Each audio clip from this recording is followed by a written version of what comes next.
Bienvenue sur DMG TV, les histoires mystiques. Si tu es nouveau sur la chaîne, n'oublie pas de t'abonner, de laisser un commentaire, de liker et de partager. Si tu veux raconter une histoire, il y a un numéro à l'écran, c'est le +237 655 81 90 17. Envoie ton histoire et on va jouer sur Facebook, sur YouTube et sur TikTok. On poste plusieurs histoires tous les jours ici sur YouTube. La chaîne c'est DMG TV à 12h00. On a aussi une deuxième chaîne où on poste des histoires exclusives tous les 14h. La chaîne c'est DMG TV, histoires mystiques exclusives.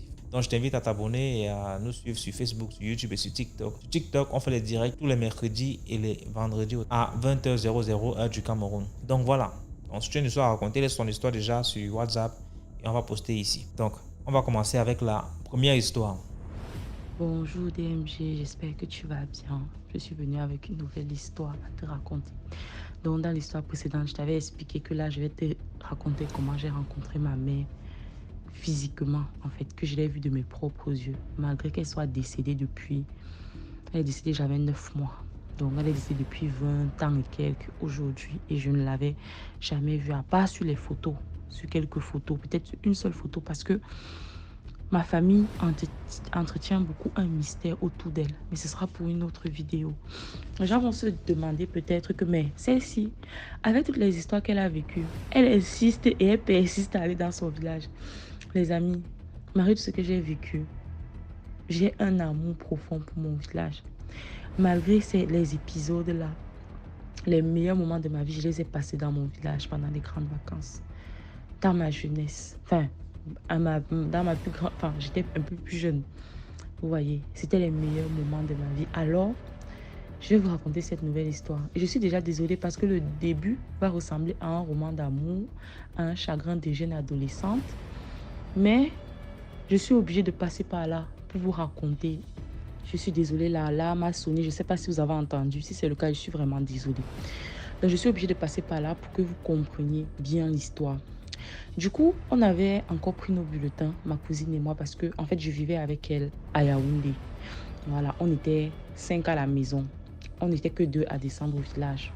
Et on descendait toujours ensemble parce que c'était mon acolyte en fait. Toujours, c'était avec elle que j'ai vécu la plupart de mes histoires. On a décidé de descendre au village. On avait pris des bulletins de la dernière séquence. Première, deuxième semaine, ça se passe toujours bien et tout. Je saute les détails. Voilà. On est arrivé et cet été-là, on avait un garçon, parce qu'il y a souvent des gens extérieurs qui venaient du village. Donc, on avait un de nos cousins du village qui est venu avec un de ses amis en fait. Il était beau, mignon. Pour mon âge, j'avais 17 ans, je me rappelle. Il était beau, mignon, choco, voilà. Et c'était encore plus pertinent pour moi que moi. J'étais un véritable garçon manqué. Déjà, avec ce que j'avais vécu, je n'avais confiance en personne.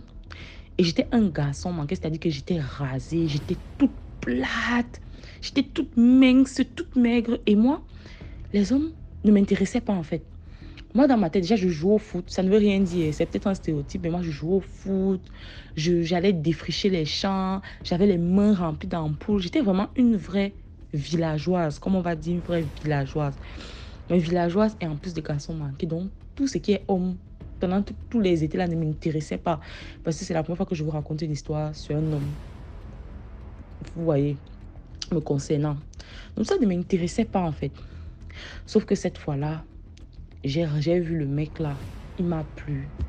Premier amour d'adolescent, premier amour et premier chagrin aussi parce que le gars, quand je suis arrivée, j'ai essayé, c'est là où j'ai commencé à essayer de me maquiller. Bref, je passe les détails, j'ai essayé de le séduire. Je coupe vraiment pour que ce ne soit pas long. Voilà, mais vous avez un peu compris que j'ai essayé un peu de le tenter. Bref, comme ça, les petits regards, je ne connaissais rien, mais j'ai essayé. Et tout ça en cachette parce que ma grand-mère ne devait pas savoir, mes oncles ne devaient pas savoir. Donc, j'ai essayé, ça n'a pas... Bon, il faisait semblant d'être il faisait semblant d'être avec moi, c'est-à-dire d'être réceptif. Sauf qu'un jour, je le vois avec une autre fille du village. On va l'appeler Danica. Elle, c'était la... Parce que dans un village, il y a toujours la populaire. C'est un peu comme les lycées, il y a toujours la populaire. La fille qui est un peu trop belle, que tous les garçons veulent. Et il avait penché pour cette fille. Donc, un jour, en partant puiser l'eau à la pompe, je les vois main dans la main en train de s'amouracher. Mouracher, DMG, déception totale. Déception totale. Chagrin qui m'a pris là, non. Premier chagrin d'amour. Personne à qui raconter à part ma cousine, parce que ma cousine, c'était aussi une bombe à ce moment-là. Enfin, c'est une bombe. Elle avait essayé de me consoler, mais ce n'était pas ça. Déception totale. Je n'arrivais pas à gérer mes émotions. Je suis une fille très sensible. J'étais très sensible à ce moment-là. Je n'arrivais pas à gérer mes émotions. Ce qui a fait que les gens vont m'insulter, mais je vous assure que ce qui a fait que je ne mangeais plus à la maison. Les 2 jours qui ont suivi là, je ne mangeais pas. Parce que je les voyais, ils se pavanaient. Bref. Parce que dans le village comme ça, tous les soirs, on faisait les petits balles, les petits trucs qu'on organisait. En plus, c'était le temps des gambongos. Du coup, on organisait les choses. Déception totale. Je ne mangeais pas bien. Je ne faisais que penser à ça. J'ai même pleuré. Donc, je m'éloignais déjà un peu. Je restais assis dans ma case, dans la case de ma grand-mère, pour essayer de digérer. On me demandait, mais qu'est-ce qui ne va pas? Je dis, non, ça va et tout. Tu vas dire quoi à ta tante? Tu ne vas rien dire. Voilà, bon, ça, c'était le côté normal. Du coup, je prends dans mon panier. Je décide donc que je vais au champ. Je m'en vais chercher du manioc. On devait cuisiner. OK. On devait cuisiner les sankana pour ceux qui connaîtront. Du coup, ma grand-mère me dit, il faut aller chercher le manioc au champ. Et je rappelle que les champs, Betty, tu as tout au champ en fait. Quand il te manque quelque chose, c'est au champ que tu pars. Je m'en vais donc, je prends mon panier et je pars seule. Je peux dire à ma cousine que bon, je vais au champ, je vais chercher le manioc. Elle dit qu'elle veut venir avec moi. Je lui dis non, ne t'inquiète pas, moi je vais y aller. Ok, j'avais besoin d'être seule, de ruminer. DMG, je prends mon panier, je prends la route du champ, en brousse, loin. Je pars. Et c'est le même champ où je vous dis que j'avais croisé une de mes tantes là qui était morte. Elle était restée mourir derrière nous quand on était partis au champ. Ceux qui se souviendront de cette histoire. J'arrive au champ. Je commence à chercher le manioc. Je cherche le manioc et tout. Je m'assois. Je recommence à pleurer et à penser à cette histoire. Je recommence à avoir les flashbacks de eux en train de se tenir la main, de s'amouracher un peu. Et ça m'énerve. Je commence à pleurer. Je pleure, j'ai le chagrin.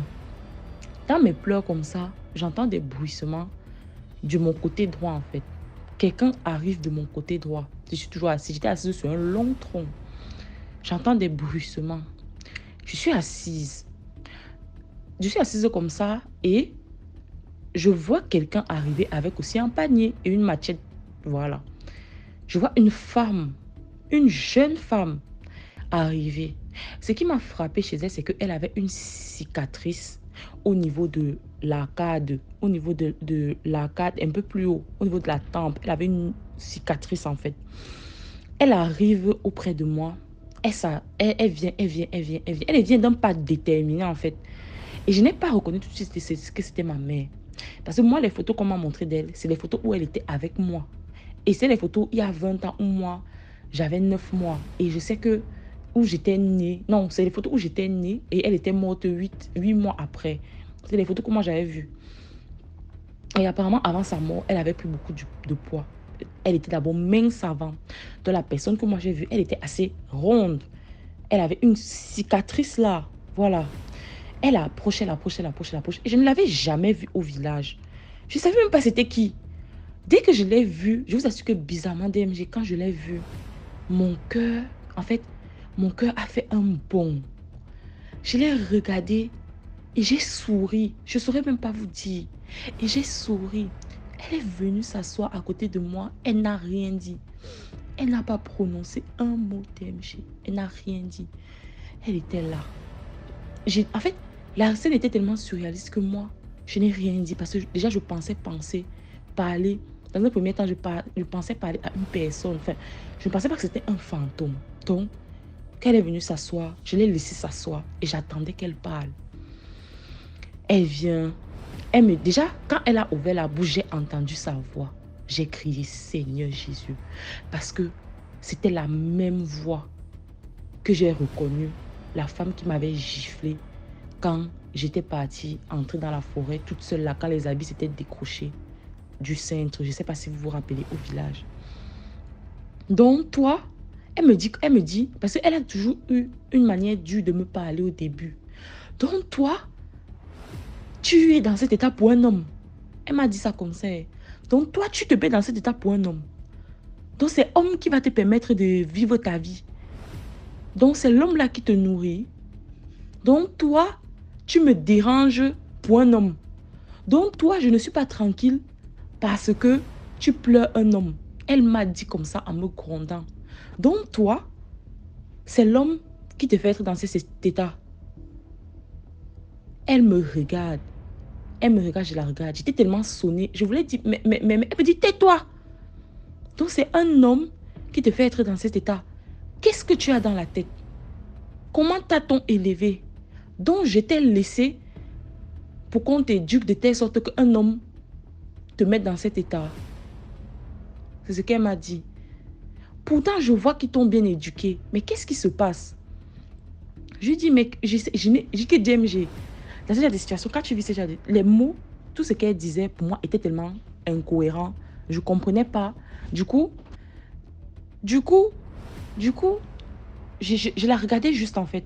Je la regardais juste. Après, à un moment, elle s'adoucit. Elle me parle, elle m'appelle par mon nom. Elle m'appelle, elle me dit, l'homme là même, il n'est même pas pour toi. Pourquoi tu te prends la tête? Ce n'est pas lui que le Seigneur a prévu pour toi. Concentre-toi sur tes études. Concentre-toi sur ta vie.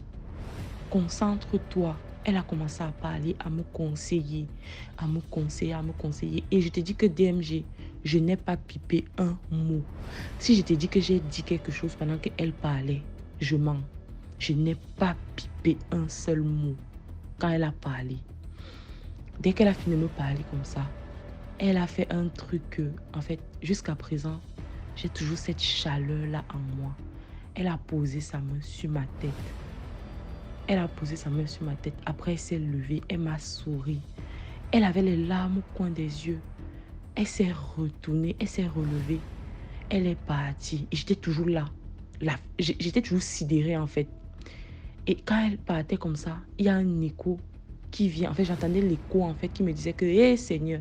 Elle disait, en fait, hé, Seigneur, j'ai laissé ma fille sur cette terre pour qu'elle vienne pleurer pour les hommes.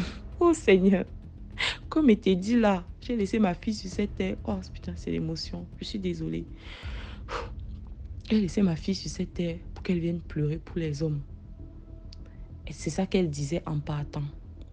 Et quand elle est partie comme ça là, je vous passe les détails de comment j'étais choquée, sonnée et tout, pour ne pas allonger le voice.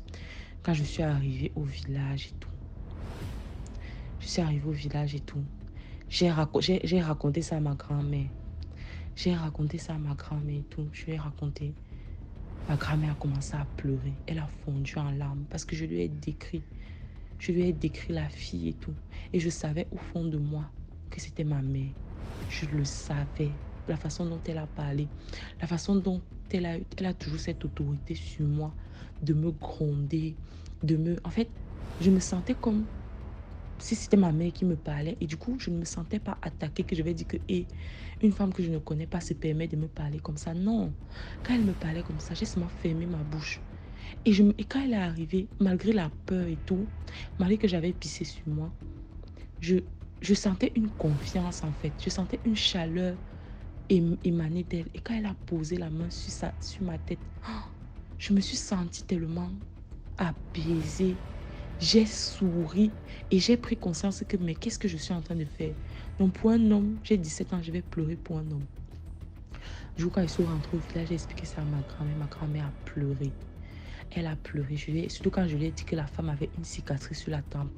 Elle me dit qu'en gros, quand ma mère est morte, une semaine avant, elle avait fait une chute. Elle avait fait une chute et elle s'était ouverte pile à l'endroit où j'avais indiqué.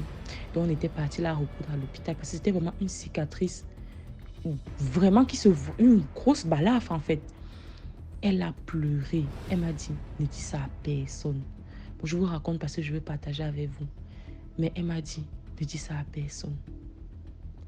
Donc voilà l'histoire que j'avais vécue avec ma mère. Je reviendrai pour une autre histoire encore, la concernant et d'autres. Je vous remercie. Commenter, liker, partager. Et moi, je dis toujours un truc. Quand quelqu'un n'a pas vécu quelque chose, il va se permettre de critiquer, de dire que la personne ment. Quand toi-même, tu vas vivre la chose, c'est là que tu vas comprendre. Bye. Merci beaucoup pour l'histoire. Maintenant, on passe à la deuxième histoire. DMG, bonsoir, j'espère que tu vas bien. Moi, ça va super bien. Je suis pas trop en forme, mais Dieu fait grâce, ça va. J'ai une toute petite histoire, mais DMG, s'il te plaît, donne-moi 2 minutes, mais 3 minutes pour éclairer un petit point là. Je pense que la semaine passée, il y a une de mes sœurs, que je dis sœur ivoirienne, qui a eu à raconter son histoire et qui a eu à se répéter. Et après, je suis allée voir dans les commentaires, j'ai vu un commentaire qui disait elle ne sait pas elle ne sait pas raconter d'histoire. Autant pour moi, je suis grippée. Elle ne sait pas s'exprimer. Et nous, ça donne envie de dormir. Elle a remarqué que les filles qui viennent de ce pays ne savent pas s'exprimer. C'est-à-dire les filles qui viennent de la Côte d'Ivoire ne savent pas s'exprimer. Ma chérie, toi, tu ne peux pas t'exprimer qu'une Ivoirienne. Laissons la fin de... Tu ne peux pas t'exprimer comme qu'une Ivoirienne. Il y a votre français que vous parlez là. Bien, nous, on a notre français.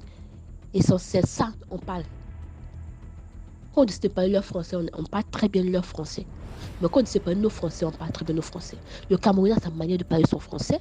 Le Gabonais, le Sénégalais, le Mali. Mais on m'a arrêté.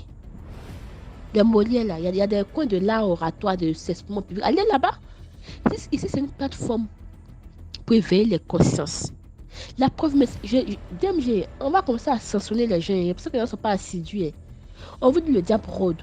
Les gens sont méchants. Quand tu te permets de venir faire un commentaire déplacé sous le poste de quelqu'un que tu ne connais pas. Mais imagine c'est une mauvaise personne, quelqu'un noir, elle te fait du mal. Tu te sais la plateforme pourquoi alors? Vous réfléchissez, vos cerveaux sont où à la fin? Donc ça arrive, ça va s'exprimer et puis de ne rien avoir dans la tête en fait. Je préfère ne pas savoir m'exprimer puis être intelligente. Toi, tu t'exprimer le comportement que tu as eu à faire, c'est normal. À un moment, arrêtez. Arrêtez ça. Et puis, c'est pas le premier commentaire de ce genre. Hein. L'Ivoire, il sait très bien s'expliquer. Il s'exprime autant pour moi. Mais on n'a pas le temps. La vie est dure, DMG. La vie est dure. La vie est courte. Les gens sont mauvais. Donc, on n'a pas le temps de articuler comme les gens veulent. On part de là à là et puis on gagne le temps, on s'en va. Vous avez compris? Sinon, quand on fait des tours de français dans le monde entier, hein, pour le moment, je pense qu'il y a un Ivoirien qui était premier dicté là-bas pour, on ne sait pas s'exprimer, mais c'est un enfant de 9 à 8 ans qui était premier des dictées mondiales. Arrêtez un peu. C'est pas intéressant. Chaque pays a son dialecte. Elle va voir si elle sera bizarre. Elle va plus vous expliquer son histoire. Peut-être elle a une histoire qui va te permettre de sauver la vie de tes parents, mais toi, mais ta propre vie. Réfléchissons. C'est une famille, mais à un moment, arrêtons un peu. Si tu es trop fort en français, là, va donner des cours quelque part là-bas. Il y a trop de plateformes pour s'exprimer. Allez là-bas. Laissez pour nous là. Nous, on nous réveiller nos consciences. S'il vous plaît. Sur ce, je suis énervée, mais je bégaye tout ça. Je raconte mon histoire maintenant, DMG. Voilà. Je pense que la semaine s'est passée, dans le mois de mars, j'étais allée avec ma petite patronne au supermarché. Et pendant que nous étions dans le rayon, il y a un monsieur, j'ai pas vu un monsieur, je l'ai pas vu,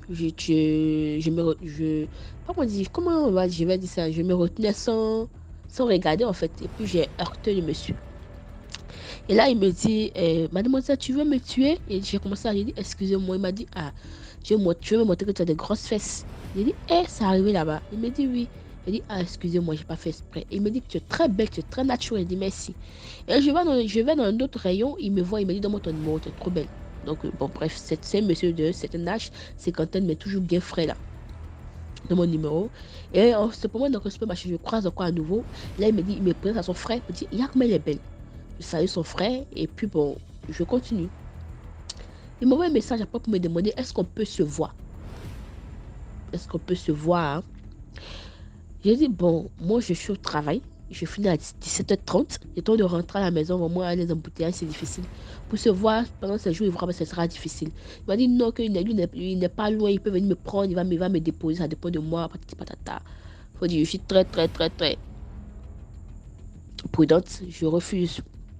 Mais la veille, le même jour de notre rencontre, le soir, tu es trop belle, je te veux dans ma vie, patati patata. Parce que je pense que c'est un Ivoirien mais qui a fait toute sa vie en France et qui est revenu dans ce pays. Je ne sais pas si c'est pour investir, mais pourquoi en fait.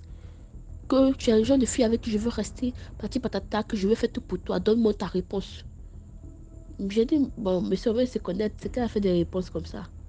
Je suis pas dedans. Il m'a dit que je suis trop droite. C'est pas fait de droite, mais tu peux pas tomber sur une fille comme ça pour dire ma réponse. Je suis désolée, ça ne marche pas comme ça. C'est vrai que je suis célibataire, je vais me mettre en couple, mais pas comme ça. Ça ne marche pas comme ça. Il m'a dit ok.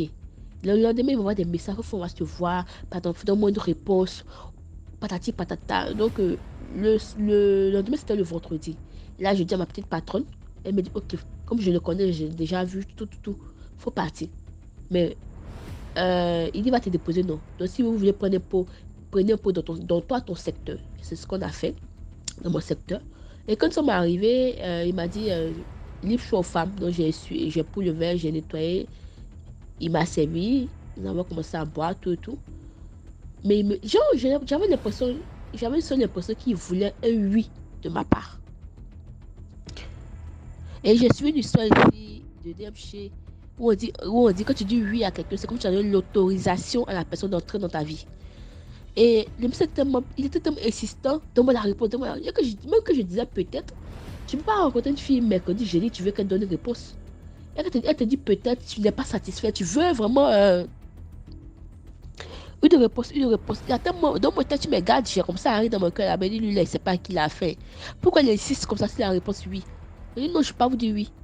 Je suis désolée, peut-être. Il m'a dit ok. Et dans mon but, patati patata. En fait, je lui ai laissé un peu de temps mauvais. Je lui ai laissé un peu. J'étais un moment un peu accessible, un peu. Pouvoir causer avec moi, me taper la main, rire avec moi, tout. Donc, après ça, je rentre à la maison le soir. Il faut dire que moi, je n'ai pas à faire de couches de nuit. Les couches de nuit, vraiment, j'avais un mari de nuit. Ça, c'est clair. Mais avec les prières, on se connaît. Quand il veut essayer, c'est qu'il y a un feu devant lui. Il se retourne. Mais ce soir-là, ce même soir que j'ai dormi, c'est comme si j'avais une couche de nuit, en fait. Chose que je n'ai pas eu depuis que je me souviens même pas la dernière fois où j'ai eu une couche de nuit. Tu vois un peu. Et dans ça, le même soir, le même jour, après dans la couche de nuit, je me suis réveillée et je me suis dit, ah, c'est quoi ça, Seigneur? Ça veut dire quoi? Et puis je me rendors, c'est comme si je suis dans un coin où il y a du déchet. Tu sais de quoi je parle, des déchets fécals. Donc, quand je me suis réveillée, avec cette nausée-là. La nausée que j'avais dans le rêve, quand j'ai vu ça, c'est avec cette nausée que je me suis réveillée. Et puis je me suis assise sur mon lit à 3h04. Je me dis, c'est pas normal. Je viens de subir une attaque. Parce que mon frère m'a dit, quand tu rêves de ces bêtises, puis tu te réveilles avec ça, c'est comme si tu as subi une attaque. Et mon idée est partie directement sur le monsieur. C'est-à-dire que malgré que je ne lui ai pas dit oui, j'ai dit on va voir. Il a comme il essaie de se projeter dans ma vie. Et même dans le rêve, et même dans mon cauchemar, dans le rêve, où il y avait une couche de nuit. Là, je l'ai garé, je l'ai attrapé pour dire tu essaies quand tu vas voir. Tu peux que c'est ta camarade. Mais je suis une vraie palabreuse, moi. Même dans le spirituel, je ne laisse pas. Il faut revenir comme me toucher. Tu vois un peu. Donc, quand je suis réveillée matin, j'ai commencé à prier. Seigneur mon Dieu. C'est vrai que c'est la prière que tu exauces le plus rapide. Oh non, je pense que c'est la prière que tu exauces le plus rapidement possible. Mais c'est une mauvaise personne qui a une idée noire qui disparaisse de ma vie au nom de Jésus-Christ. C'est la prière que j'ai eu à faire à 4 heures. Je me suis revenue au travail toute la journée, je me suis pas écrit.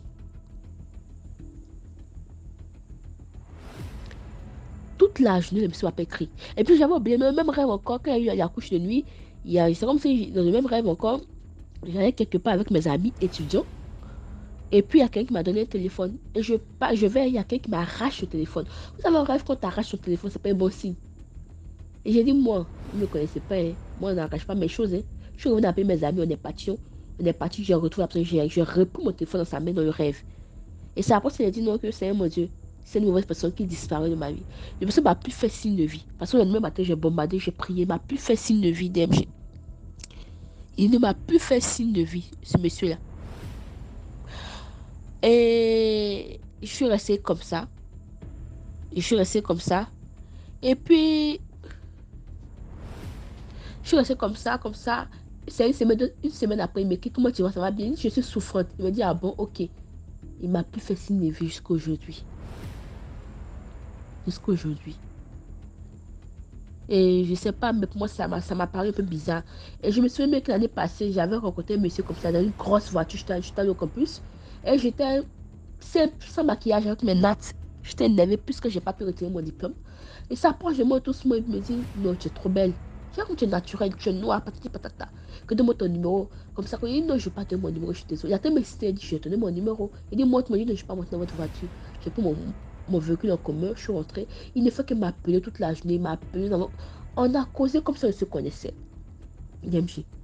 Et après, il me sort que est-ce qu'il peut venir me voir la nuit parce que lui, il finit de travailler vers 23h, 1h du matin. C'est quel travail on fait dans le bureau, on finit à 1h du matin. Est-ce qu'il peut venir me voir la nuit? Il dit non, moi, je peux appeler 1h, 2h du matin, je peux sortir. Comment ça, tu vas venir me voir la nuit? Il me demande pardon, est-ce qu'il peut venir me voir la nuit? Il dit non, tu peux venir me voir la nuit. Après, il m'appelle, puis il commence à me raconter que lui, il est bien, il a 3 yeux, patati patata, il a les yeux sur le front. Quand j'ai vu son système en même temps, je l'ai recadré, il ne m'a plus jamais appelé ce que je dis. Donc je veux dire simplement aux femmes, faites très attention. Les temps sont mauvais. Ils sont là, hein. Ils sont là. Soyez vigilantes, les filles. Les garçons, soyez vigilants. Ils sont là. Le monsieur avait dit, je vais prendre soin de toi, je vais faire temps pour toi, patati patata, mais il dit, mon gars, tu ne peux pas m'avoir, champion. Tu ne peux même pas m'avoir, même. Donc c'était mon histoire. Et puis excusez-moi, j'ai fait 11 minutes. Je n'ai même pas voulu faire 11 minutes. Vraiment, excusez-moi.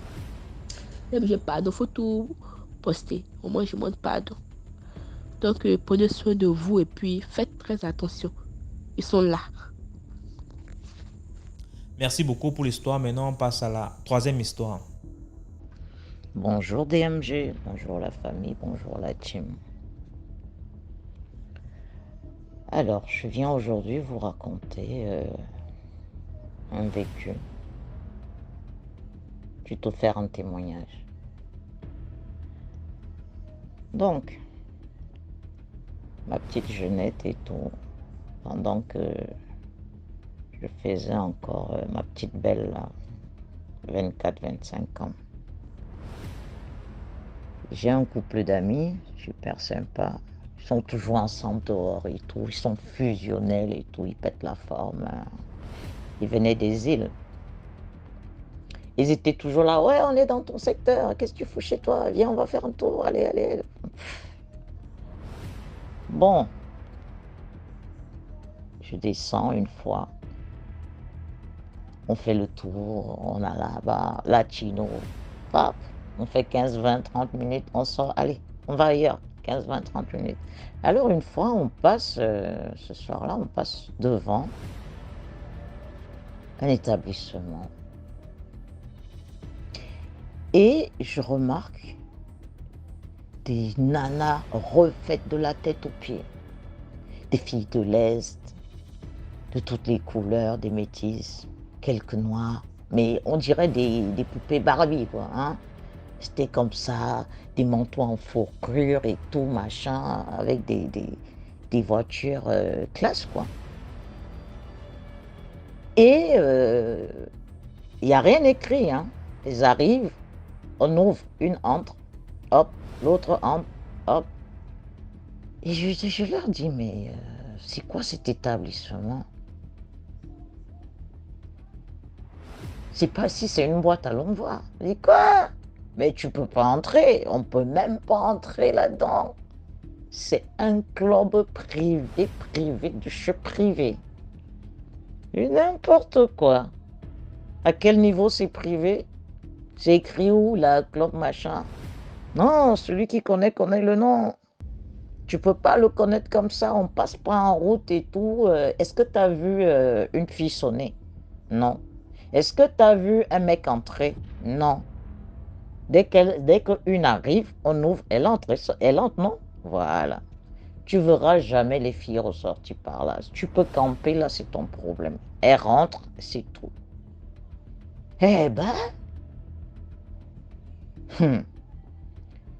Et je leur dis, mais vous qui êtes tout le temps dehors, c'est quoi? Dites-moi. Ils se mettent à rire, ce couple-là. Ils me disent, tu sais quoi? Une amie est venue me voir. Elle me dit, oui, Normalement, tu devrais déjà avoir des appartements à toi, propriétaires, tu les mets en location pour faire comme moi, hein. C'est parce que je t'aime bien, c'est parce que je t'aime bien et que tu es une fille super belle et tout. Voilà, bon, vraiment, hein, vraiment pour te le dire, faut vraiment que je t'aime, quoi, tu vois. Parce que voilà, je sais que tu poses pas de questions. Bon, tu es fashion comme moi, on aime les marques et tout. Mais tu saignes, quoi. Tu mets de côté vraiment pour saigner, pour faire du shopping. Des bons trucs. Mais moi, je le fais simplement et de temps en temps, je te passe des trucs. Mais en même temps, ça me dérange. J'aimerais que tu te présentes à mon club pour bosser où je bosse. Ben, bosser où tu bosses et tout ça, tu m'as dit que c'était un club privé, non? Plus moi, je suis en train de faire la formation d'esthéticienne. Quand est-ce que je sors? Quand est-ce que je vais à l'école et tout? Non, non, non, non, non. Même si tu es médecin, même si tu es avocate, on a de tout là-bas. On a de tout. Et puis, c'est de la classe, hein, c'est du haut niveau, hein. J'ai dit, mais si vous avez de tout, qu'est-ce qu'elles vont encore chercher dans ce club? Et quand est-ce qu'ils bossent? T'inquiète, tu vas pouvoir faire ton programme, tu t'en sors. Et c'est pas des billes, hein. On joue pas aux billes là-bas, moi je te dis. Bref, elle a posé des questions, elle a posé des questions. Elle me dit ceci. Pour se faire accepter dans ce club, déjà pour avoir un entretien, pour passer même pour arriver à l'entretien, mais vraiment, hein, où ils lisent tes étoiles, où ils te scannent, où ils voient ton avenir, ton passé. C'est-à-dire que si vous êtes 30, on peut retenir 2. Ce n'est pas la beauté qui compte. Ce n'est pas moi, non. On peut retenir 2. Les autres n'entrent même pas dans le bureau du responsable. Et quand on retient les 2, vous arrivez au bureau du responsable. On vous donne des fiches à remplir. C'est comme un CV. Tu dois donner toute ta vie. Tu as combien d'enfants? Tu travailles où? Et si tu ne travailles pas, on ne t'embauche pas. Tu travailles où? Quelle taille? On te fait peser et tout. On te mesure. Tes yeux, c'est les lentilles. Tu t'es fait refaite ou pas? Bon, tu as un potentiel et tout. Tu dois remplir toutes les conditions. Il y a 3 feuilles. Ton adresse, qui appeler en cas de force majeure, quel numéro, est-ce que tu as une voiture, tu vis seul, tu vis avec qui, est-ce que... Mon Dieu, mon Dieu, mon Dieu, mon Dieu. Tu dois tout détailler, tu viens de quel pays, vraiment tes parents sont en vie ou pas, tu as les frères et sœurs. Tu te dis, mais moi je me dis, mais quelle embauche, quel genre d'embauche on va, mais c'est culotté quand même, mais c'est pas possible. Même au ciel, on ne te demande pas autant d'informations sur ta vie. C'est les conditions, ma chère. Pour bosser là-bas, c'est les conditions. Bon, vas-y avec ton histoire alors. Donc, ma copine, elle a rempli, elle a mis son ego de côté, hein. Compte tenu des retombées, elle a vu ses copines qui étaient déjà... donc, elle s'attendait déjà, voilà. On remplit tout. Tu te mets toute nue, on regarde si tu as des cicatrices, si ceci, on voit si tes lèvres sont assez ou pas, si tu as eu des enfants ou pas, et s'il faut te retoucher ou te remonter un peu les lolos, hein, voilà.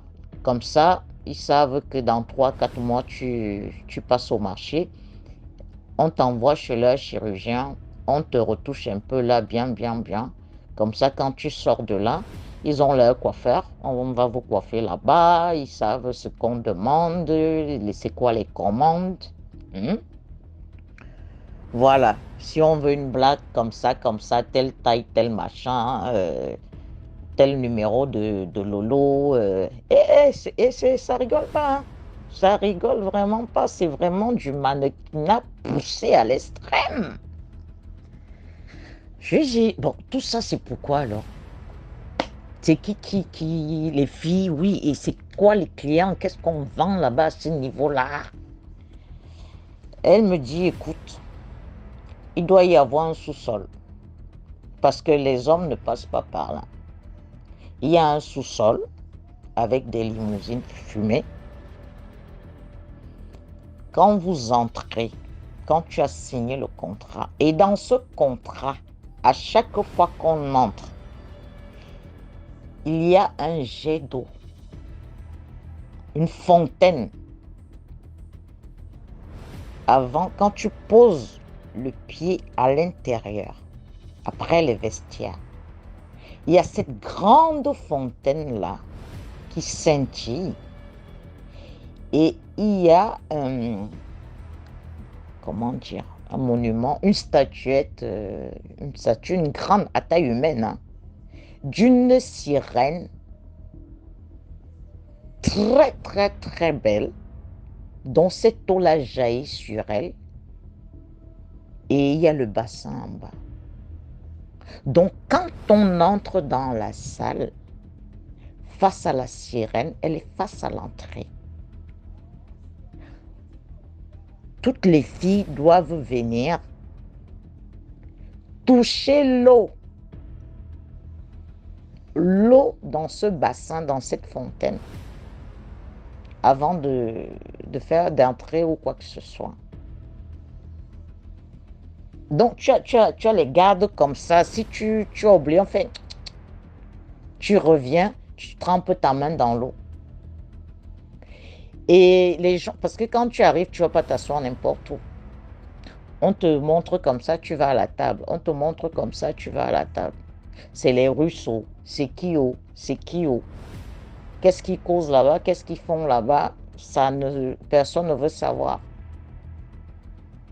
Donc ça se passe et tout, ils ont déjà les commandes. On sait que Chantal va là-bas, Marie est pour là-bas, donc on ne peut pas y avoir de bousculade. S'il faut 15 filles, c'est 15 filles.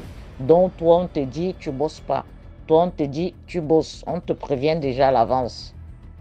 Même 1 jour, 2 jours à l'avance, comme ça, chacun fait son calendrier parce que la plupart sont mariés, avec des bons postes et tout. Tu peux même pas imaginer la classe de ceux qui vont là-bas hein, et les boulots qu'elles ont. Hein.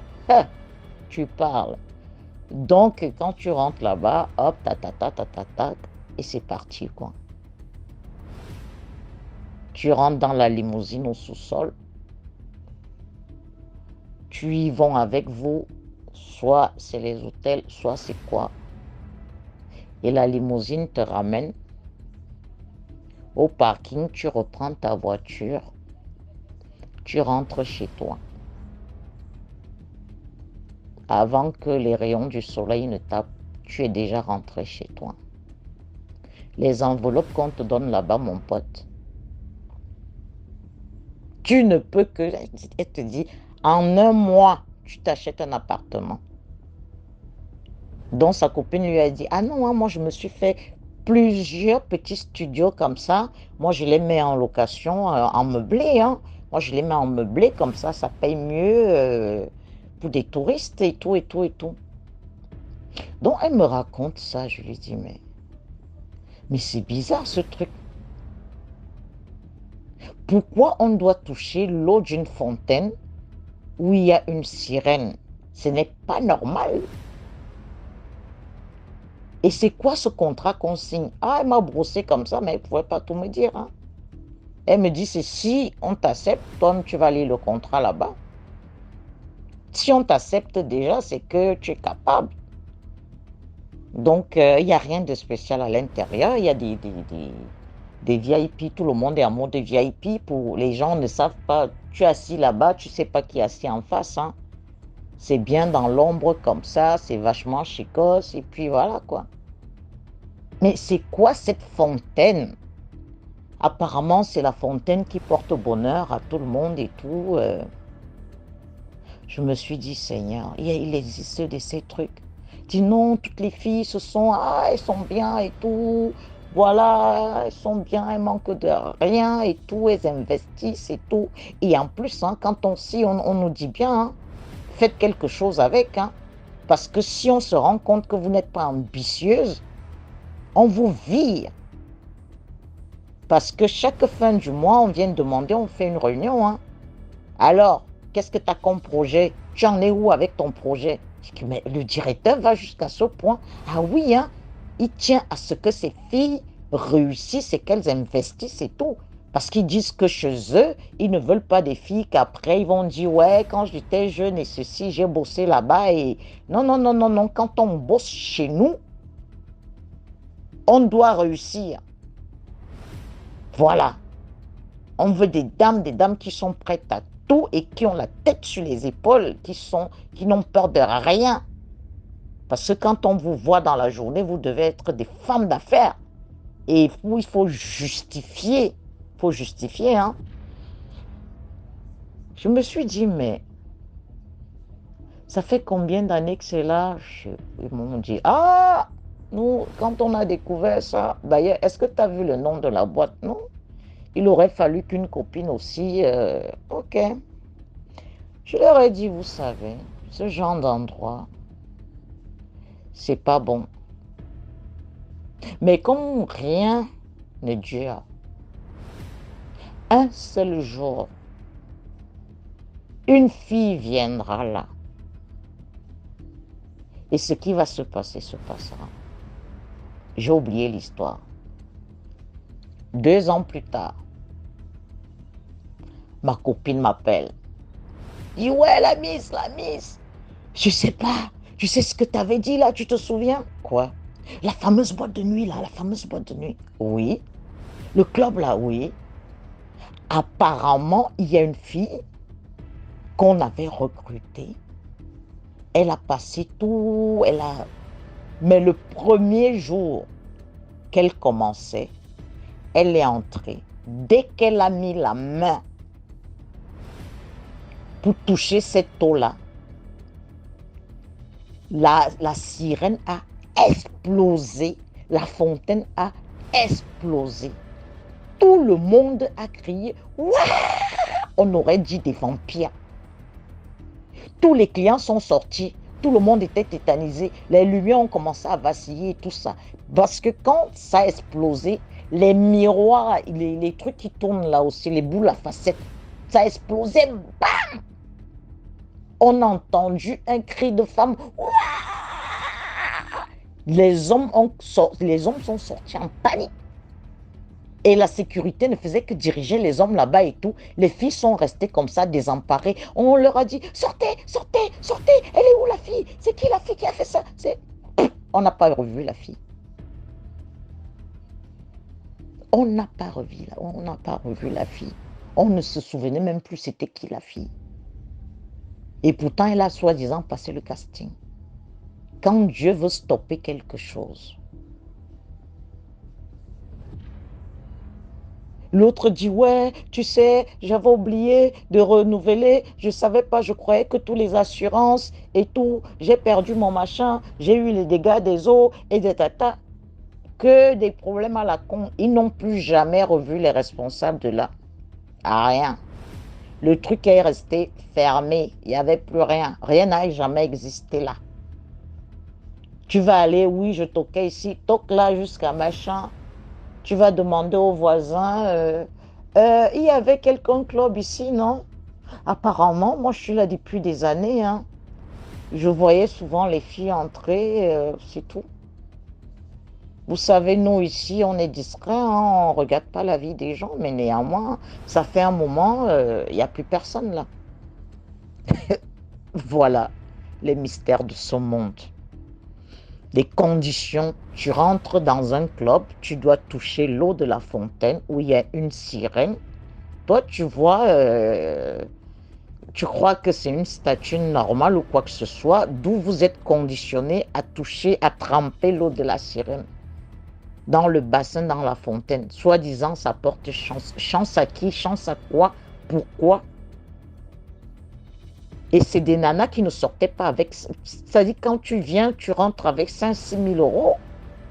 Tu dis ça à tes copines, elles éclatent de rire. Elles te disent, bah, disons, t'as la poisse, hein, t'es tombé sur le plus pauvre. Hein. La prochaine, peut-être que t'étais pas assez, je sais pas. Bref, il y a des clubs et des clubs. Renseignez-vous avant d'y aller. Merci. Au revoir.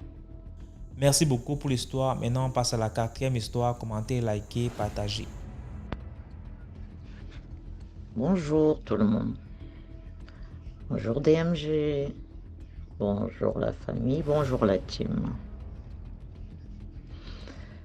Alors, cette fois-ci, c'est l'histoire d'une nana. Une superbe nana. Blonde et tout ce que tu veux, refaite, les lolos et tout. Voilà. Mais elle se retrouve avec des clochards, avec comment elle fait la manche. Tu sens que c'est un canon. Qu'est-ce que tu fous là parmi les clochards? Qu'est-ce que tu fous là à dormir dans les trucs? Tout le temps, on lui demandait ça. Des fois, elle vient, on va l'appeler Cynthia. Cynthia vient. Oh les gars, j'ai chourap une enceinte et tout. Tu peux pas me donner 40 balles, tu sais, ça vaut. C'est bon là, oh, va trouver quelqu'un d'autre parce que là, finalement, on ne fait que lui dire, mais c'est quoi ton problème? Pourquoi tu traînes dans la rue? Même un mec, même le plus petit des mecs, il te prend, t'es un canon. Qu'est-ce que tu fous là? T'es même pas alcoolique, t'es pas camé, mais qu'est-ce que tu fous là avec le corps que t'as, avec... Un jour, la fille, elle en a marre. La fille leur raconte son histoire. Elle dit, écoutez, j'étais tranquille, je vivais une vie de luxe. J'avais mes sugar daddy, comme on appelle. Je faisais les croisières par-ci, par-là. On m'invitait aux États-Unis, à Dubaï, tout ce qui va avec. Je me suis acheté mon appartement face à la mer. Je faisais ma belle et tout ça. J'avais des rendez-vous, mais vraiment super chéros et tout. Je ne pouvais pas manquer de 15-20 000 euros la semaine. Et tout ce qui va avec. Le bling-bling qui va avec, quoi. Les yachts, les machins, les jets privés et tout. Donc vraiment, elle était au taquet. Un jour, elle reçoit un appel et tout, un rendez-vous. Elle sait que c'est du bon, c'est du lourd. Elle prend rendez-vous, elle va dans un palace. Elle en a tellement vu que elle faisait pas gaffe avec qui elle travaillait. Elle avait rendez-vous en fait. Donc le mec il lui dit, écoute, moi j'ai un fantasme et tout, je veux juste bander tes yeux, parce qu'il avait donné ses critères. Tu mets des porte-jartelles couleur rouge et tout, machin, gna gna gna gna gna. Voilà, et voilà quoi. Je veux des ci, des ça, comment on les appelle, les bottes là et tout ça, machin, cuir là, les cuissardes, voilà. Je veux vraiment que tu sois une femme fatale et tout. La fille, pour elle, c'est rien. Écoute, ça c'est de la chochotte pour elle, encore. Ça c'est vite fait pour elle, c'est rien. Elle va au rendez-vous en mode pretty woman, avec ses cuissardes rouges et tout. Elle arrive, elle entre dans la chambre et tout. Le mec, il avait mis ses petits bougies là, avec ses conneries sur la table et tout, avec des livres et tout ça. Le mec lui dit, bah écoute, je t'ai prévenu, ma seule condition, c'était de mettre du rouge, et puis j'ai un bandeau pour toi, tu n'enlèves pas le bandeau. Voilà, c'est ma façon de faire les choses. Il prend le bandeau rouge, il l'attache sur le visage de la fille, bien comme il faut, tranquille. Il dit, tu n'enlèves pas le bandeau rouge. Tu ne l'enlèves pas. Tu te couches juste, tu bouges pas, tu dis rien et tu me laisses faire. J'ai pas besoin que tu gémisses, j'ai pas besoin que quoi que ce soit. Tu restes couché là en croix. Le mec, il est monté. Il était congelé. Je dis bien congelé. Il n'était pas froid, hein. Il était congelé. La fille s'est dit, mais juste ça qu'elle se souvenait. Avant de réfléchir sur l'histoire, c'est quoi ce truc, le mec, il est congelé. Il est quand même pas passé dans la glace là en une seconde. Quand je suis arrivée, il paraissait pas être givré à ce point. Elle s'est dit, bon, moi je vais prendre mon pognon, hein. De toute façon, elle avait déjà son enveloppe qui était là et tout, clair, net. Je m'en fous qu'il soit grillé à point ou pas. C'est bon. Elle a perdu connaissance. Quand elle s'est réveillée, le mec, il n'était plus là. Il y avait un petit mot qui pouvait tout dire. Merci d'avoir été consentante pour tout et bonne chance pour la suite. Bonne chance pour la suite. Eh ben, la suite fut belle, hein. La fille a pris le pognon, elle est partie. Tous ces petits sugar daddy qui appelaient, même son téléphone n'a plus sonné. Elle a essayé d'appeler, plus à rien. Elle a commencé à vendre tous ses vêtements de marque et tout, et tout, et tout. Elle ne pouvait plus aller faire les manicures, les pédicures, les tata, les gommages, les saunas, c'était fini. Au final, elle a vendu son appartement. Au final, tout est allé vite, sa voiture, tout est allé très, très, très vite. En moins de 2 mois, elle a tout perdu. Quelle copine va te prendre? Qui a encore le temps? Dans ce monde-là, il y a des amis. Il y a les amis quand on est dans les endroits chicos, hein. Mais après ça, va pas dire que tu as besoin... Non, non, non, non, non. Voilà comment elle se retrouve dans la rue. Avec juste de quoi se changer dans un sac. Donc elle essaye de voler dans des magasins, essayer de refiler au mec dehors. Je vous assure que elle dit au mec, depuis que je suis avec vous, est-ce que quelqu'un, malgré mes lolos refaites, malgré mon corps de rêve, est-ce qu'un de vous m'a dragué? Les mecs, ils disent, ben non, pourquoi on va te draguer? Voilà, voilà ce que je disais. Même vous, vous me dites, pourquoi on va te draguer? Je suis arrivée à ce point. Personne ne me voit plus comme une femme, comme un canon. Personne. On me parle comme si on parlait à une pierre. Et le pire, c'est qu'elle a reconnu le mec. Après, elle a reconnu le mec à la télé et dans les journaux. Le mec, il te monte les tapis rouges. Le mec, il te monte les tapis rouges déjà. Elle a su que c'était X, Y, Z. Tu vois le genre, tu te dis, je rêve. Tu vas même dans la foule là-bas à Cannes, tu regardes. Mais tu vas aller où? Tu vas dire quoi à qui? Espèce de clochard de là, tu vas dire quoi à qui? Hein? Sugar daddy. Sugar daddy, mon œil. Faites bien attention à vos sugar poisses là. Bah écoutez, c'était ça pour vous encore, hein. Désolé pour ceux qui n'aiment pas mon timbre de voix, à ce que je sache. Mais je vous aime bien. Et ça reste la famille, hein. Bonne soirée à vous. Merci. Au revoir. Merci beaucoup pour l'histoire. Maintenant, on passe à la 5e histoire. Toujours laissez un like, s'il vous plaît. Laissez un like. Bonjour DMG, bonjour la famille. J'ai encore une autre histoire. J'ai fait ce vocal depuis la Côte d'Ivoire, précisément à Abidjan. C'est l'histoire qui m'a été racontée par une sœur. Ma sœur dit que cette sœur-là, elle vit à Gagnoa. Gagnoa, c'est une ville de la Côte d'Ivoire. Elle vit là-bas avec son mari. Elle dit qu'elle avait fait un champ de manioc. Et comme ça, elle avait besoin de la main-d'œuvre pour aller désherber, pour aller désherber son champ. Et comme ça, on lui a proposé, on lui a parlé d'un jeune homme, un jeune homme qui travaillait pour les gens. C'est-à-dire tu le prends la journée, tu payes sa journée, il va faire ton travail. C'est-à-dire vous jugez le prix quoi. Si vous tombez d'accord sur un prix, donc tu vas avec lui et il désherbe le champ un peu toute la journée, par exemple de 8h à 16h, comme ça. En tout cas, vous tombez d'accord quoi.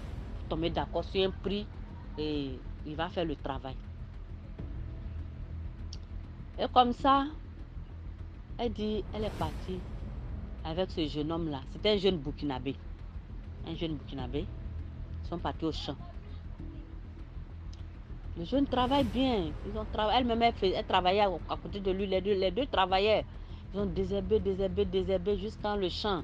Travaillaient. À un moment donné, comme si elle avait été signalée, quoi. Elle dit, elle s'est levée pour aller un peu s'éloigner un peu dans la brousse, là. Bon, pour aller se mettre à l'aise quelque part là-bas.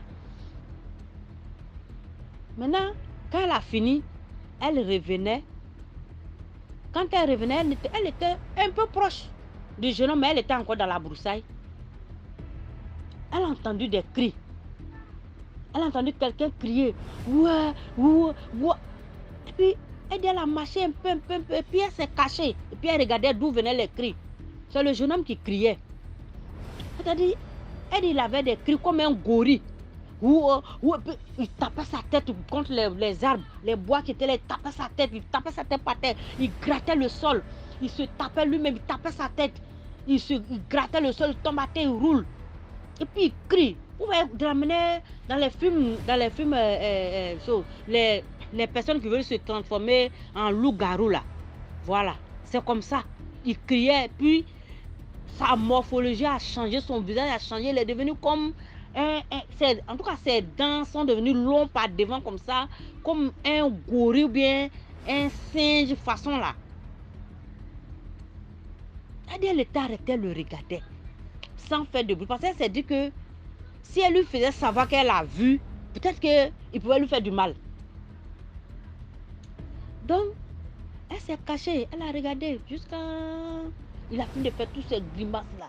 Jusqu'à tomber à terre, rouler, taper sa tête au sol, gratter le sol avec ses ongles. Elle grattait le sol avec ses ongles.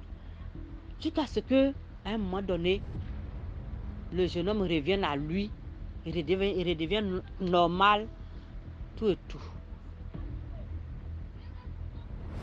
Donc, elle dit, elle n'avait plus le courage de s'approcher de lui, hein, mais sur place, elle ne lui a pas fait savoir qu'elle a vu. Donc, elle tournait à côté, partait casser les fagots maintenant, couper les feuilles de manioc, tout fini, arranger pour le retour au village, jusqu'à ce que l'heure à laquelle il devait arrêter le travail est arrivée. Et puis, elle lui a dit, bon, on va aller en ville. Les deux ont marché, jusqu'à ils sont arrivés, ils ont pris le véhicule, ils sont venus à la maison. Elle est arrivée à la maison, c'est là elle lui a demandé, tu es malade? Qu'est-ce que tu as? Tu es malade? Et ça, le jeune lui a dit, oui, que je suis malade.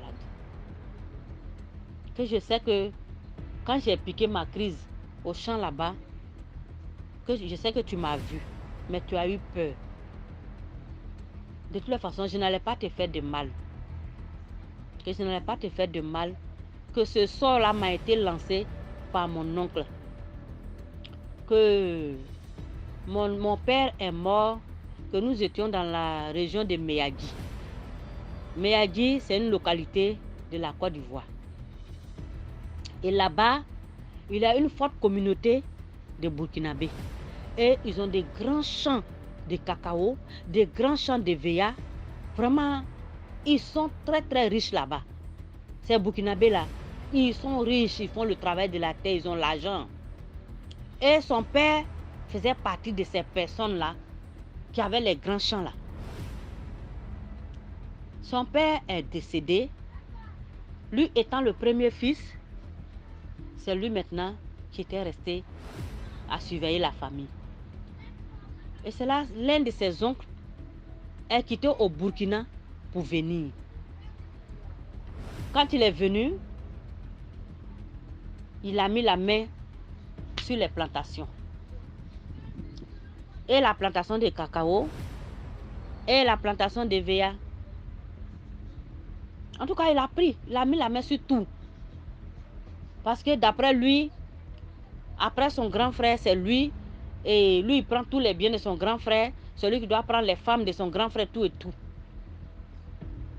Et maintenant, comme le jeune homme a voulu s'opposer, pour dire non, non, non, même si tu vas prendre les plantations, moi j'aimerais que, puisque moi déjà je suis déjà grand, j'ai déjà une femme, j'aimerais que tu divises.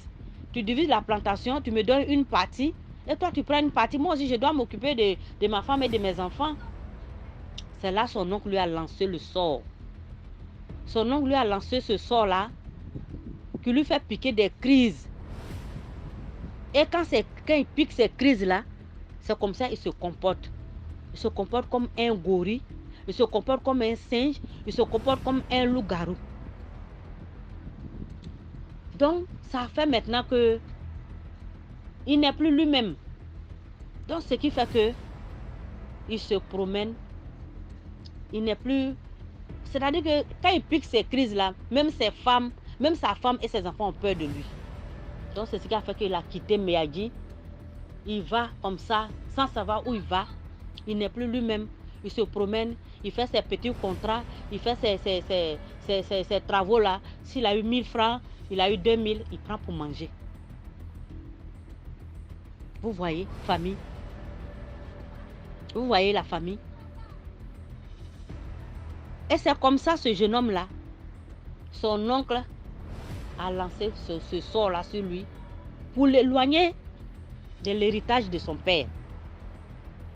Il a lancé ce sort-là sur lui pour l'éloigner des champs de cacao, des champs de veilla de son père. Et il est là maintenant. Il est en train d'errer. Il est en train d'errer. Il est en train d'errer. Sans savoir où il va. Vous voyez. Maintenant, une deuxième fois, j'étais allée dans une autre ville à un funérail. J'avais perdu ma grande soeur.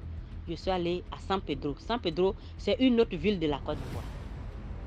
Pendant les funérailles, vous voyez, là, il y a la bâche qui est là. En fait, j'ai fait la remarque d'un jeune homme. Un jeune très beau, il est mignon. Mais il était fou. Il était fou. Maintenant, quand on met la musique, on met les chansons de chez nous, je sens qu'il connaît la chanson par cœur. Il est sous la bâche, il danse parmi les gens et il chante en même temps la chanson qui est en train de passer. C'est là que je me suis renseigné, mais ce jeune homme-là, il parle sûrement la même ethnie avec nous, non? On dit oui, que c'est l'enfant de l'un de nos compatriotes, l'un de nos frères. J'ai dit, mais qu'est-ce qu'il a eu, puis il est fou? On me dit, c'est là maintenant, on va m'expliquer son histoire. Que son père et sa mère vivaient à San Pedro. Son père avait beaucoup de biens. Quand le père est mort, la maman a carrément bloqué tous les biens de son mari. Les maisons. Elle n'a pas voulu donner aucun papier aux parents du monsieur. Elle a tout bloqué. C'est là les gens lui ont dit, les oncles des choses, les oncles des enfants lui ont dit, les biens que tu as gardés là, ça ne va pas te profiter. Tu ne vas pas profiter de ça. Elle dit, mais les maisons que j'ai construites à mon mari. On dit, bon d'accord, tu vas voir. Je vous assure, famille. On dit, la dame, elle avait 3 enfants avec son mari. Une fille et 2 garçons. D'abord, l'un des garçons est décédé. Après, la fille est paralysée. Et maintenant, c'est le 3e enfant là, qui était le fou, qui dansait parmi les gens là. Le 3e enfant est devenu fou. Et la femme, finalement, elle est morte. Les biens qu'elle a voulu protéger là, les biens de son mari qu'elle a voulu protéger là, et on lui a dit qu'elle n'allait pas profiter de ça là. Elle n'a vraiment pas profité. Elle n'a vraiment pas profité, famille. Non seulement elle a perdu tous ses enfants, et elle-même, elle a perdu la vie. à cause des biens de son mari. Famille. En fait, quand je raconte ces histoires-là, je me pose la question. Je me dis, en Afrique, pourquoi est-ce que quand il y a un décès, un parent meurt, hein? Quand un père de famille meurt, quand ses parents viennent, ils ne réclament pas les enfants plus tôt, mais c'est les biens qu'ils réclament plus. Pourquoi? Pourquoi la famille? Ça, c'est le mal de l'Afrique, hein, DMG. Ça, c'est une plaie pour l'Afrique, hein. Moi, je ne sais pas si en Europe, ça existe. Je ne peux pas, puisque je ne vis pas en Europe, je ne peux pas dire pour l'Europe, je ne connais pas pour l'Europe. Si chez les Blancs, ça se fait. Comment un père de famille peut mourir et ses parents viennent carrément, ils rejettent les enfants et puis c'est les biens qu'ils veulent. Hein? C'est les biens qu'ils veulent. Moi, c'est ces deux cas-là seulement que j'ai pu citer. Et je suis sûre qu'il y a des milliers et des milliers et des milliers de cas comme ça. Le père ou la mère meurt, c'est les biens que sa famille récupère et ils abandonnent les enfants. Le père meurt, sa famille vient, il récupère les biens, il abandonne les enfants. La mère meurt, les parents viennent, ils récupèrent les biens, ils abandonnent les enfants. Ça, c'est une plaie pour l'Afrique. Je fais ce témoignage vraiment pour conscientiser les Africains, pour conscientiser les familles. Moi, je crois que le bien le plus précieux qu'on puisse garder chez soi, c'est les enfants de son frère après sa mort. Le bien le plus précieux qu'on puisse garder chez soi, c'est les enfants de sa soeur après sa mort. Une soeur qui meurt, laissant ses enfants, ou bien un frère qui meurt, laissant ses enfants, vous rejetez les enfants et vous prenez les biens. Ah, vraiment, je ne sais pas. Vraiment, à travers ces deux témoignages-là, je veux faire comprendre à nos parents africains, vraiment, ils font du mal aux enfants en se comportant ainsi. Ils font du mal, vraiment. Et ces enfants-là, l'amertume reste dans leur cœur jusqu'à ce qu'ils grandissent. Toi, l'oncle qui rejette ton neveu et tu récupères le bien de ses parents. Si cet enfant-là, demain, il réussit, tu es sûr qu'il va te regarder? Hein? Ça fait que l'aigreur, c'est-à-dire la rancœur, reste dans le cœur des enfants, ils grandissent avec. Vraiment, famille, communauté DMG, à travers ce témoignage, je vais amener chacun à réfléchir, je veux conscientiser les familles africaines, je veux conscientiser les parents africains, je veux conscientiser les gens. Vraiment, c'est une plaie pour l'Afrique. Il faut que chacun de nous prenne conscience de ce fait-là. C'était là mon histoire. Je vous remercie. Merci beaucoup pour l'histoire. Maintenant, on passe à la 6e histoire. L'histoire, c'est l'histoire d'un type qui s'est tué lui-même. Donc, il s'est tué lui-même. Il a fait le remède. Il avait pris lui-même. Bon, c'est l'histoire. Il y avait un type qui était scieur. Il avait 2 machines. Il est donc parti en bourse pour aller scier. Pour aller travailler, il a gardé une machine en bourse. L'histoire se passe à Bétois.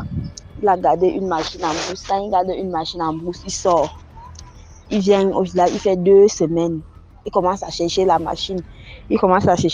Dans sa tête, c'est que c'est l'un des employés avec qui il travaille, celui qui a volé sa machine. Le gars a dit que je ne connais pas là où il y a ta machine. Il dit que non, tu connais là où il y a ma machine, tu connais. Il est parti faire le remède. Quand il a fait le remède, que la personne qui a volé la machine, ses mains doivent commencer à pourrir. Il est parti, il a fini de faire le remède. Il est revenu. Quand il est parti chez le marabout lui a demandé que c'est ce que tu veux. Il a dit oui. Au Mabou lui a dit, moi, c'est seulement mon travail. C'est ce que tu veux. Moi, je préfère que tu rentres encore d'abord bien à la maison. Tu peux encore bien réfléchir. Ou bien tu as dû laisser ça quelque part et dire que non. Lui connaît que quand il avait fini de travailler, il a pris ses 2 machines, il est venu avec à la maison. Marabout a fait le remède. Quand Marabout fait donc le remède, il vient lui-même 1 mois, 2 mois, le 3e mois.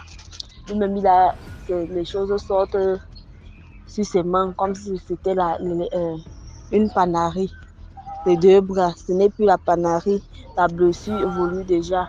La blessure prend déjà de l'ampleur. Mais il rentre encore pas dire au Marabout que mais finalement, le remède que tu m'as fait, il voit plutôt comme si c'est moi-même que le remède a pris. On m'a voulu dire effectivement, il était bien posé la question que est-ce que tu es sûr que tu n'as pas égaré, toi-même tu n'as pas laissé ta machine quelque part comme tu bois là. Voilà, alors regarde donc ce qu'il y a maintenant en train de t'arriver. Le marabout l'amène donc chez un autre marabout pour aller regarder. Pendant ce temps, les mangues ne font que courir. Quand ils partent donc regarder, on va lui dire que mais toi-même, quand tu partis faire le chantier dans tel endroit, je dis même le chantier, pardon, quand tu es parti couper l'arbre dans tel endroit, c'est là-bas que tu as pris la machine, tu as gardé, non? C'est là où ça vient dans ta tête qui dit, ah bon, maintenant le remède était à faire. Les mangues ont commencé à pourrir, jusqu'à même que qu'on a quand même réussi à le soigner, ce n'était plus normal parce qu'il y avait certaines doigts qui étaient à pourrir jusqu'à tomber même. Certains doigts avaient à pourrir jusqu'à tomber. Donc c'était aussi ça, la petite histoire. Voilà, c'est tout pour aujourd'hui. Si tu aimais la vidéo d'aujourd'hui, laisse un commentaire, commente, partage, invite plusieurs personnes à venir liker et à s'abonner. Ce qu'on fait, c'est pour sensibiliser. On se prend demain pour une nouvelle vidéo. Ciao, portez-vous bien, surtout priez avant de dormir.